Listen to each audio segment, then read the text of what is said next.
Welcome to the World United. Welcome to the World United. So our first speaker for today is Pat Duckworth. Pat Duckworth is a women's health strategist, #1 best-selling author, international public speaker, and founder of Smart Menopause. She specializes in supporting women through the physical, emotional, and spiritual changes that occur in midlife. She is passionate about inspiring women to get the best from their lives, no matter what their age is. After over 30 years of working in public and voluntary sector at a senior management level, Pat discovered her entrepreneurial mojo and retrained as a therapist and coach.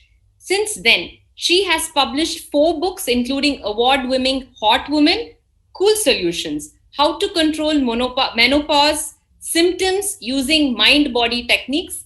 Pat is also a popular public speaker and has spoken at conferences in Delhi, Singapore, America, all over the world.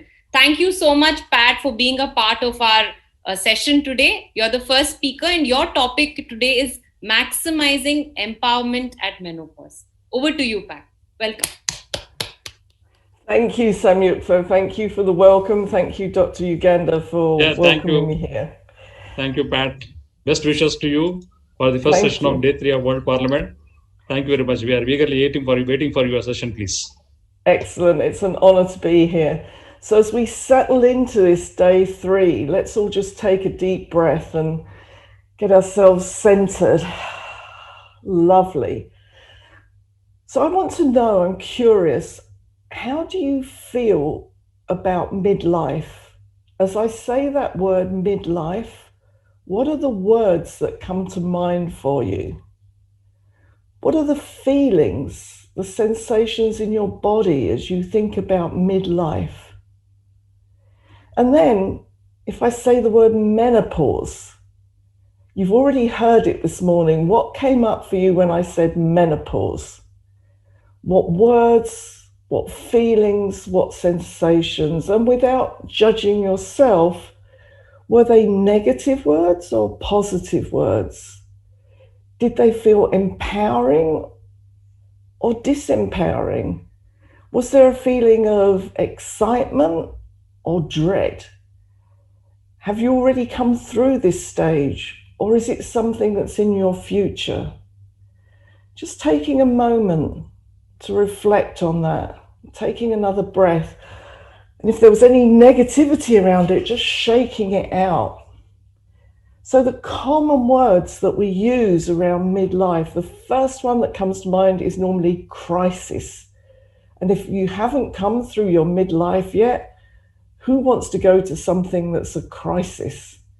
And for women, I really want to empower you to stop.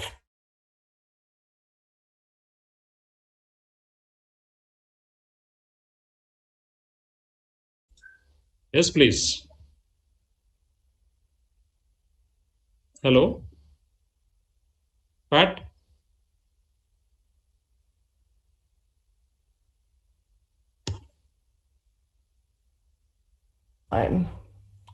It can be a time where you start to lose who you think you are and what you wanted to do. But as a male homeopath said to me, Pat, you specialize in menopause, don't you?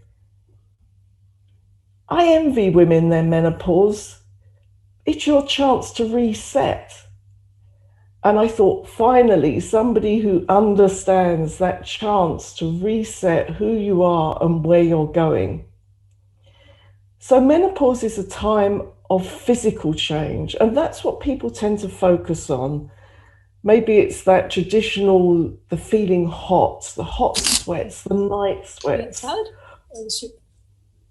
Or it might be that you're thinking about, when you get to that stage and you get the weight gain.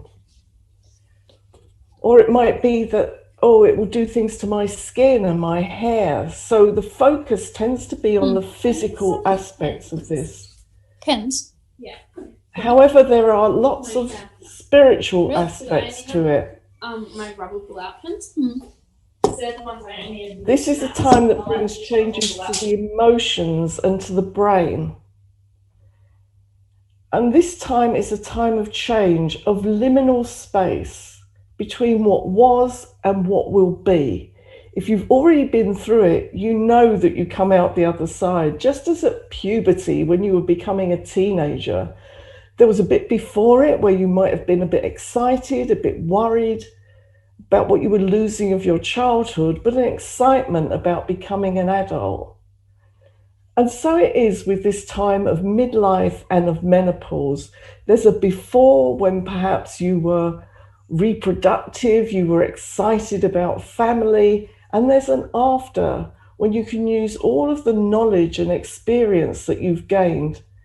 And that I find is really exciting when we embrace the spiritual side of what menopause is.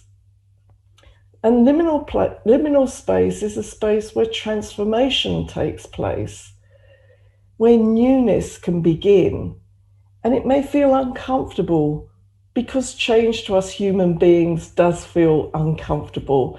I heard an American coach say that the only people who embrace change are babies in dirty nappies.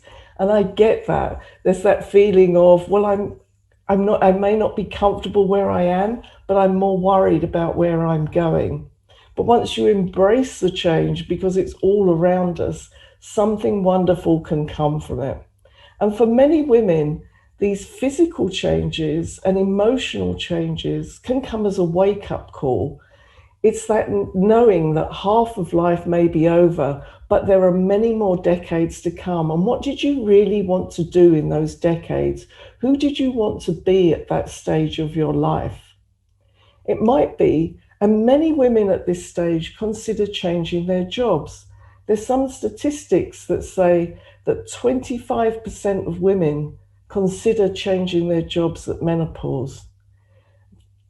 They have this wake-up call of, am I doing what I really wanted to do, what my life was about, what my purpose was about? There can be a complete change of direction. Something that you've been doing all the time up to this stage changes of priorities, because let's face it, midlife is a busy time. It can be that time for men and women where children have grown up and are leaving home, or perhaps they're coming back again, which could be a challenge in itself. It can be a time when we're starting to look after older parents. It could be a time when your career is starting to grow, and perhaps you had a partner who needed support and now doesn't need that support anymore. So it can be a freeing up of time and energy to do what you want to do. And for a lot of women, there's a change of identity. You've built up this identity as a mother and a carer.